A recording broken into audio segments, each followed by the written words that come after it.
Very good morning to everyone. सुबह की चाय के साथ 10 इंपॉर्टेंट करंट अफेयर सेशन में आपका स्वागत है। आज दिनांक है 8 अप्रैल 2021। तो चलिए आज के सभी इंपॉर्टेंट करंट अफेयर्स देख लेते हैं। पहला प्रश्न है, 7 अप्रैल को विश्व भर में किस दिवस के रूप में मनाया जाता है? तो प्रत्येक वर्ष 7 अप्रैल को विश्व स्वास्थ्य दिवस के रूप में मनाया जाता है। पहली बार 1950 में विश्व स्वास्थ्य दिवस का आयोजन WHO के द्वारा किया गया, विश्व स्वास्थ्य संगठन के द्वारा किया गया। अब बात करते हैं विश्व स्वास्थ्य संगठन की। तो इसकी स्थापना 1948 में हुई। इसका हेडक्वार्टर कहाँ है? जिनेवा में है। वर्तमान में WHO के हेड कौन है? याद रखेंगे, टेड्रोस एधोनम। क्लियर हो गया? इसके साथ ही आप याद रख सकते हैं राष्ट्रीय समुद्री दिवस प्रत्येक वर्ष मनाया जाता है 5 अप्रैल को। वहीं विश्व वन दिवस या विश्व वानिकी दिवस प्रत्येक वर्ष मनाया जाता है 21 मार्च को। ये याद रखिएगा, मोस्ट इंपॉर्टेंट है। अगला करंट अफेयर है, भारत के नए मुख्य न्यायाधीश CJI के रूप में किसे नियुक्त किया गया है? तो इससे आप परिचित होंगे। वर्तमान में भारत के 48वें मुख्य न्यायाधीश के रूप में नियुक्त हुए हैं जस्टिस NV रमन्ना। इन्होंने स्थान लिया है शरद अरविंद बोबड़े का। क्लियर? SA बोबड़े का स्थान लिया है जस्टिस NV रमन्ना ने। ठीक है, कौन सा आर्टिकल संबंधित है मुख्य न्यायाधीश से? तो आप जानते हैं आर्टिकल 124, जिसमें कहा गया है कि भारत में एक सर्वोच्च न्यायालय होगा जिसमें एक मुख्य न्यायाधीश होंगे। ठीक है, और उस समय 7 अन्य न्यायाधीश थे। तो इसी में लिखा हुआ है कि इसके साथ ही एक मुख्य न्यायाधीश के साथ ही 7 अन्य न्यायाधीश होंगे। कमेंट में बताएंगे कि वर्तमान में कितने अन्य न्यायाधीश हैं यदि मुख्य न्यायाधीश को छोड़ दिया जाए तो। अगला करंट अफेयर है, केंद्र सरकार ने आर्थिक मामलों के नए सचिव के रूप में किसे नियुक्त किया है?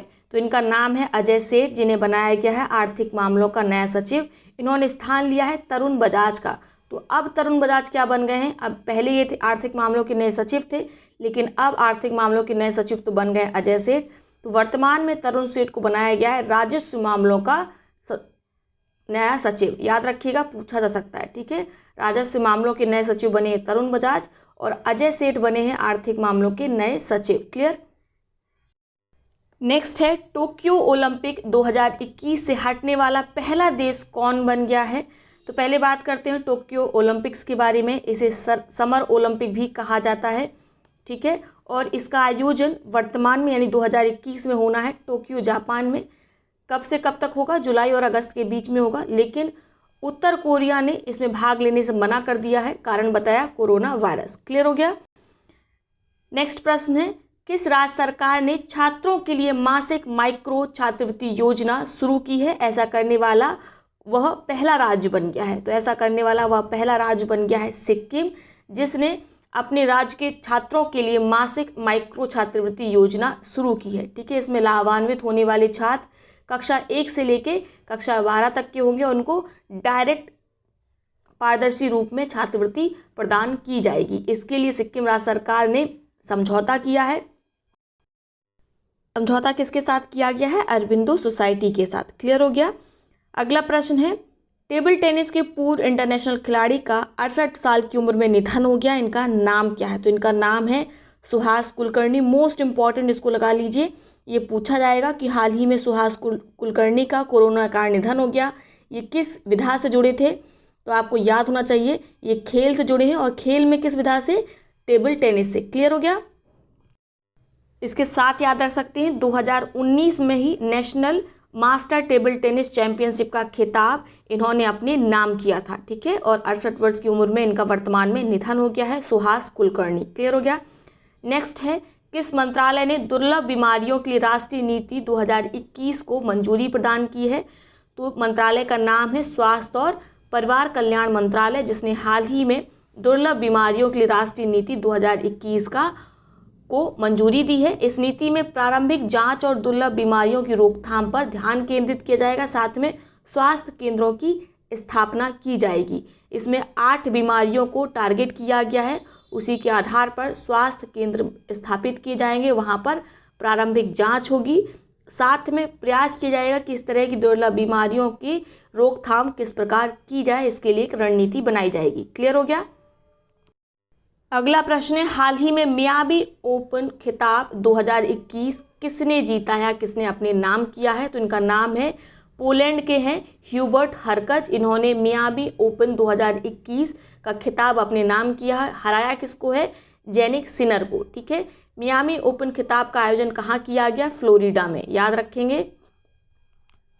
अगला प्रश्न है निम्नलिखित में कौन वियतनाम का अगला प्रधानमंत्री बन गया है? तो इनका नाम है फाम मिन चिन, अजीब सा नाम है, याद रखिएगा। ठीक है, वियतनाम के नए प्रधानमंत्री बने हैं, इन्होंने स्थान लिया है गुएन जुआन फुक का। क्लियर हो गया।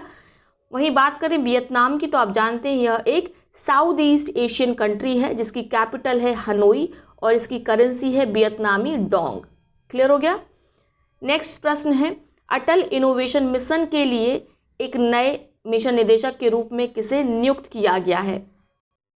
तो आपको बता दें डॉक्टर चिंतन वैष्णव को अटल इनोवेशन मिशन के लिए नए मिशन निदेशक के रूप में नियुक्त किया गया है। इन्होंने स्थान किसका लिया है? रामनाथन रमनन का। ठीक है, अब बात करते हैं अटल इनोवेशन मिशन को कब शुरू किया गया, ये पूछा जा सकता है, याद रखेंगे 2016 में। किसने शुरू किया था? नीति आयोग ने। क्लियर हो गया। नेक्स्ट प्रश्न है तेल और प्राकृतिक गैस निगम ओएनजीसी के अध्यक्ष और प्रबंध निदेशक सीएमडी के रूप में अतिरिक्त प्रभार किसने हाल ही में ग्रहण किया है? तो इनका नाम है संतोष कुमार और इन्होंने स्थान लिया है सीएमडी की जगह किसका? शशि शंकर का। क्लियर हो गया, याद रखेंगे, इंपॉर्टेंट है। अगला प्रश्न है राष्ट्रीय बचत संस्थान नेशनल सेविंग इंस्टीट्यूट के आंकड़ों के अनुसार किस राज्य ने सरकार की लघु बचत योजनाओं में सर्वाधिक योगदान दिया है, यानी सर्वाधिक लाभ अर्जित किया है सरकार की लघु बचत योजनाओं का? तो वह राज्य है पश्चिम बंगाल। मोस्ट इंपॉर्टेंट, याद रखेंगे। ठीक है, डाकघर और बैंक में जो जमा होता है, लघु बचत योजनाएं जो चलती हैं उनमें धनराशि जमा करने में इनका योगदान कुल 15% है। ठीक है, और दूसरे नंबर पर कौन है? दूसरे नंबर पर उत्तर प्रदेश है, तीसरे नंबर पर महाराष्ट्र है लघु बचत योजनाओं का लाभ लेने के मामले में। तो ये हैं आज के प्रश्न। अब देख लेते हैं आज के उन प्रश्नों को जिनका जवाब आप कमेंट बॉक्स में देंगे। जिसका जवाब सबसे पहले सही सटीक आएगा उसके कमेंट को पिन किया जाएगा, साथ में उसका नाम अगले वीडियो में लिया जाएगा। देखिए, केवल नाम लेने भर का लाभ नहीं है या कमेंट पिन होने भर का लाभ नहीं है। लाभ ये है कि यदि आप एक बार इन प्रश्नों का उत्तर लिख देते हैं तो आपको वो हमेशा के लिए याद हो जाते हैं। तो पहला ऐसा प्रश्न है जिसका जवाब आप कमेंट बॉक्स में देंगे। और पहली बात, केवल विकल्प नहीं लिखेंगे कि फर्स्ट का ये या टू का ये, आप बाकायदा जो विकल्प में नाम दिया होगा उस नाम को लिखेंगे। क्लियर हो गया। भारत के जिस पहले पर्यावरण मंत्री का हाल ही में निधन हो गया उनका नाम क्या है? आपके विकल्प हैं दिग्विजय सिंह जाला, संजय चक्रवर्ती या भीम सिंह चतुर्वेदी, या चौथे नंबर पर है रक्षित बादल सिंह। आपको बताना है कौन है भारत के पहले पर्यावरण मंत्री जिनका हाल ही में निधन हो गया है। दूसरा प्रश्न है हाल ही में world in 2030 public survey report किस संस्था के द्वारा प्रकाशित की गई? आपके विकल्प हैं यूनेस्को, वर्ल्ड इकोनॉमिक फोरम या WWF या इनमें से कोई नहीं। ये मोस्ट इंपॉर्टेंट रिपोर्ट है, इसको याद रखना है वैसे भी आपको। तीसरा और अंतिम प्रश्न है Asia money best bank award 2021 में देश की सर्वश्रेष्ठ SME बैंक के रूप में किसे चुना गया है? आपके विकल्प हैं HDFC bank, axis bank, RBL bank या इनमें से कोई नहीं। साथ ही बताएंगे एक्सिस बैंक को किस क्षेत्र में अवार्ड दिया गया है। ठीक है, जैसे SME क्षेत्र में दिया गया HDFC बैंक को, तो आपको बताना है इसके साथ ही कि एक्सिस बैंक को किस क्षेत्र में अवार्ड दिया गया है। तो ये हो गया आज के प्रश्न। अब देखते हैं उन पिछले प्रश्नों को जिनका सबसे पहले सही सटीक जवाब दिया गया श्वेता सोलंकी जी के द्वारा। उनके कमेंट को ऑलरेडी पिन किया जा चुका है।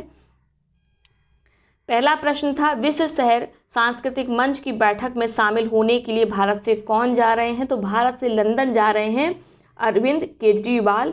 जो लंदन के मेयर हैं सादिक खान, उन्होंने अरविंद केजरीवाल ने जो दिल्ली में शिक्षा के लिए काम किया है उसको सम्मानित करने के लिए, उसकी महत्ता को समझते हुए इनवाइट किया है अरविंद केजरीवाल को। तो अरविंद केजरीवाल विश्व शहर सांस्कृतिक मंच यानी फोरम की बैठक में भारत और दिल्ली को रिप्रेजेंट करेंगे। क्लियर हो गया। अगला प्रश्न था भारतीय सेना शांति उग्र सेना 2021 बहुराष्ट्रीय सैन्य अभ्यास में भाग लेगी। सैन्य अभ्यास को किस देश द्वारा आयोजित किया जा रहा है? तो 1971 का जो मुक्ति आंदोलन था बांग्लादेश का, जिसमें वह पाकिस्तान से स्वतंत्र हुआ था, उसी की वर्षगांठ को 50वीं वर्षगांठ को मनाने के लिए शांति और उग्र सेना 2021 बहुराष्ट्रीय सैन्य अभ्यास का आयोजन किया है। बांग्लादेश ने, भारतीय सेना भी इसमें हिस्सा लेगी, कई देश इसमें हिस्सा लेंगे। अगला प्रश्न है, विज्ञान एवं पर्यावरण केंद्र CSE की रिपोर्ट के मुताबिक NCR की 27 शहरों में सबसे प्रदूषित शहर कौन सा है? तो सबसे प्रदूषित शहर है उत्तर प्रदेश का गाजियाबाद। ठीक है, यह दिल्ली NCR में शामिल है। मोस्ट इंपॉर्टेंट याद रखेंगे, रिपोर्ट किसके द्वारा जारी की गई है? विज्ञान एवं पर्यावरण केंद्र के द्वारा। आप अगर जानना चाहते हैं कि NCR में कौन कौन से राज्यों के जिले आते हैं, तो जो पिछला वीडियो है, शायद वीडियो होगा 5 अप्रैल का, आप उसे देख लीजिए, आपको बिल्कुल क्लियर हो जाएगा कि NCR में कौन कौन से राज्य आते हैं और राज्यों के कौन कौन से जिले NCR रीजन में आते हैं। ठीक है, नेशनल कैपिटल रीजन में आते हैं। साथ ही आपको बता दें, यदि आपने अभी तक टेलीग्राम चैनल नहीं ज्वाइन की है तो टेलीग्राम चैनल का लिंक डिस्क्रिप्शन बॉक्स में दिया हुआ है। वहाँ पर डेली बेसिस पर आपको क्विज कराई जाती है GS और करंट अफेयर्स की। इसके साथ ही एग्जाम रिलेटेड अन्य अपडेट्स भी दी जाती हैं। क्लियर हो गया? तो ये है आज का वीडियो। आई होप वीडियो आपको पसंद आया होगा। वीडियो को लाइक करें, साथ ही अपने मित्रों सहपाठियों के साथ इसे शेयर करना बिल्कुल ना भूलें। बहुत बहुत धन्यवाद।